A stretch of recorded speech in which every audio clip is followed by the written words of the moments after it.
Today we are going to explain a science fiction, action-adventure movie called Kingsman: The Secret Service. Spoilers ahead, watch out and take care. The movie begins in the year 1997 when a helicopter carrying Secret Service agents armed with guns raids a terrorist compound in the Middle East. 4 agents successfully capture a terrorist leader and tie him to a chair. Harry, one of the agents, interrogates the terrorist for information. Suddenly, the terrorist reveals a grenade pin in his mouth connected to a wire.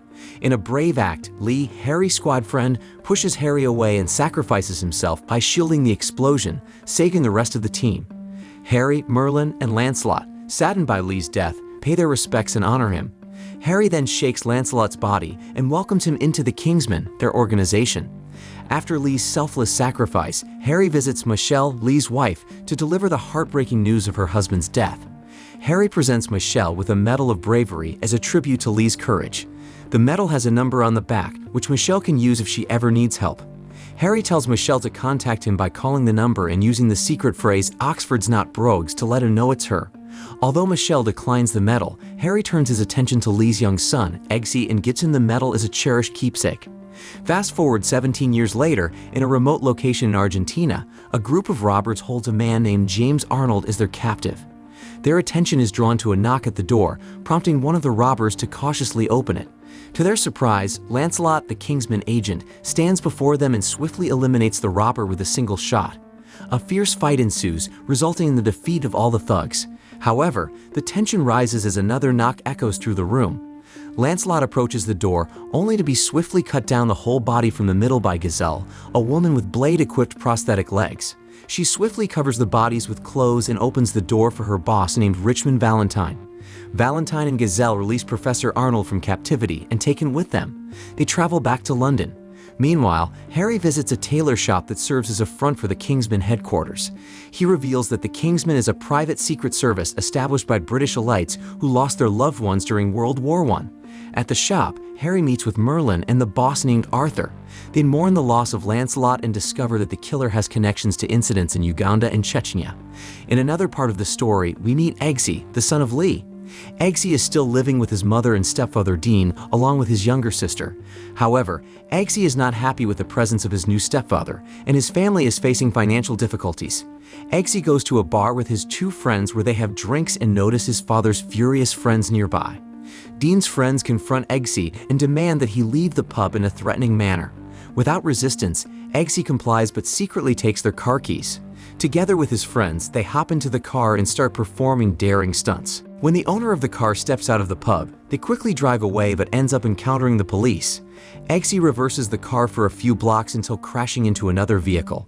Realizing the seriousness of the situation, Eggsy instructs his friends to escape while he takes care of the things alone. Determined, Eggsy crashes into a police car. The police arrest Eggsy and threaten him to reveal his friends' names or face 18 months in prison. Despite the pressure, Eggsy refuses to betray his friends. Once the officer leaves, Eggsy removes a metal object from his neck and calls the number engraved on it. He repeats the secret phrase, "Oxford's not Brogues." Some time later, Harry bails Eggsy out of jail. Together, they head to the pub where Dean's henchmen confront Eggsy and issue threats. Harry calmly requests them to leave, but the leader of the goons disrespects him, calling him Granddad and demanding his departure. Unfazed, Harry locks the front door and engages in a fight with the goons. Eggsy watches in surprise as Harry skillfully takes down the attackers. During the fight, Harry pats Eggsy on the shoulder, silently assuring him that he can trust him to keep what he has witnessed a secret. When Eggsy returns home, Dean confronts him aggressively about the incident involving his friend's car. Dean's aggression towards Eggsy escalates, and unbeknownst to Dean, Harry has planted a microphone on Eggsy's jacket, allowing him to listen to the entire conversation. Using a speaker, Harry intervenes, warning Dean to release Eggsy or face arrest. Although Dean relents under Harry's pressure, he remains furious. Harry instructs Eggsy to meet him at a designated location. Following Harry's directions, Eggsy arrives and is asked to join the Kingsman organization, just like his father did before. Eggsy accepts the invitation and enters a room where other aspiring Kingsman recruits are engaged in conversations. In the meantime, Harry spots Arnold, who has been freed by his captors. He confronts Arnold with aggression, but suddenly Arnold's head explodes, showering Harry's face with purple liquid. In the midst of the chaos, 2 men enter the building, causing a commotion.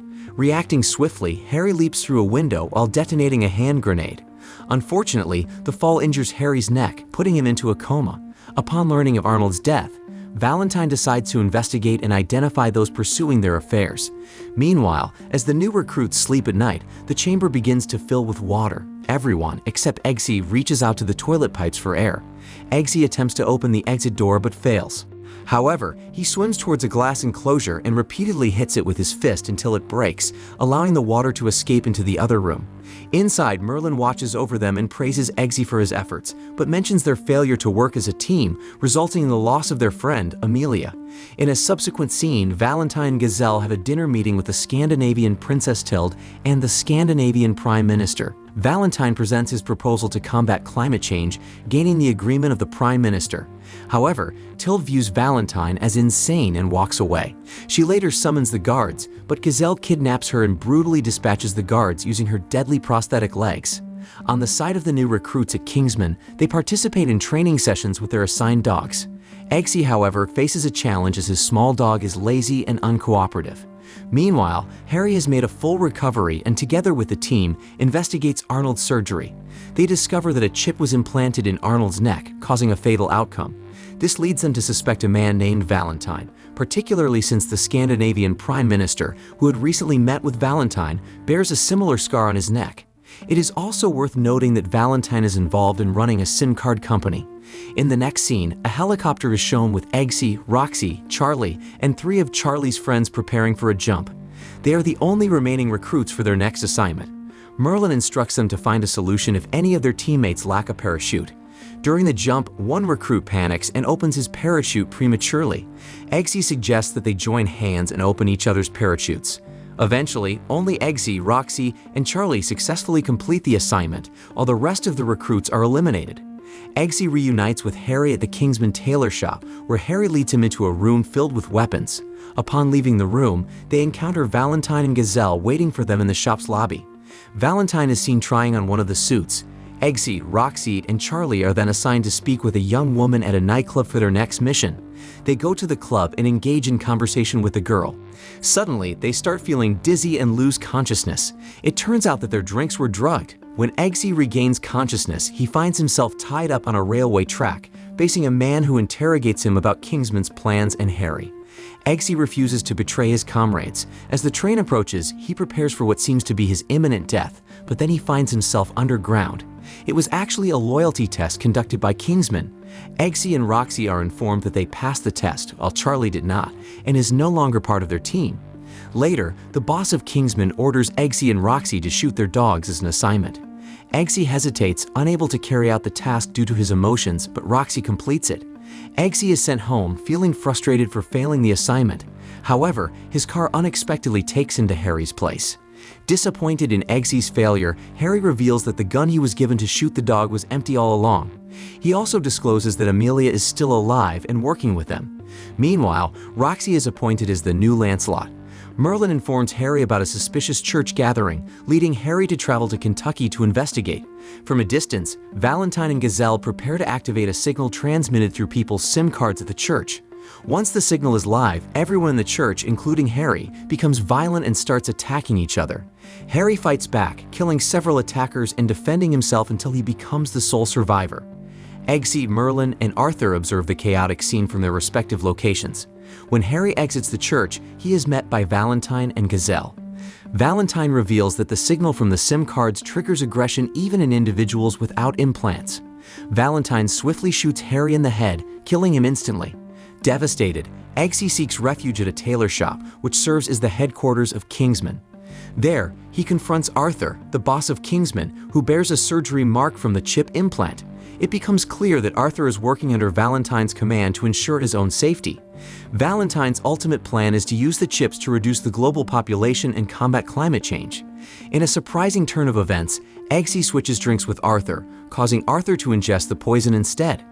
Eggsy then teams up with Merlin and Roxy to expose Valentine's plans and Arthur's involvement. They send Roxy into space with balloons to launch a missile at Valentine's satellite. Meanwhile, Eggsy and Merlin used a plane to infiltrate the building where Valentine is hosting a party. Disguised as Arthur, Eggsy navigates the party and stumbles upon Princess Tild, who pleads for his help. In space, Roxy faces a balloon burst but successfully sets the missile's target and safely returns. At the party, Charlie confronts Eggsy, resulting in a fight between the two. Meanwhile, the missile destroys Valentine's satellite, temporarily delaying the chip's signals. However, Valentine employs another satellite to broadcast the chip's signals, causing people to go into a frenzy, engaging in destructive behavior and violence. Eggsy breaks into Valentine's office and starts shooting at his associates, prompting Valentine to flee. As Valentine lifts his hand off the scanner, the broadcast ceases.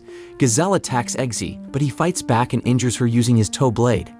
Eggsy then seizes Gazelle's prosthetic leg and throws it at Valentine, fatally stabbing him in the back. This action saves everyone from the effects of the chip's broadcast. Finally, Eggsy visits Princess Tell in her prison cell. In the after-credit scene, he goes to a pub to confront his mother and stepdad Dean. This time, Eggsy stands up to Dean and defends his family by throwing a mug at Dean's face, asserting his newfound strength and independence. Subscribe to see more videos like this, turn on notifications, and leave a like to help the channel out. Thank you for watching.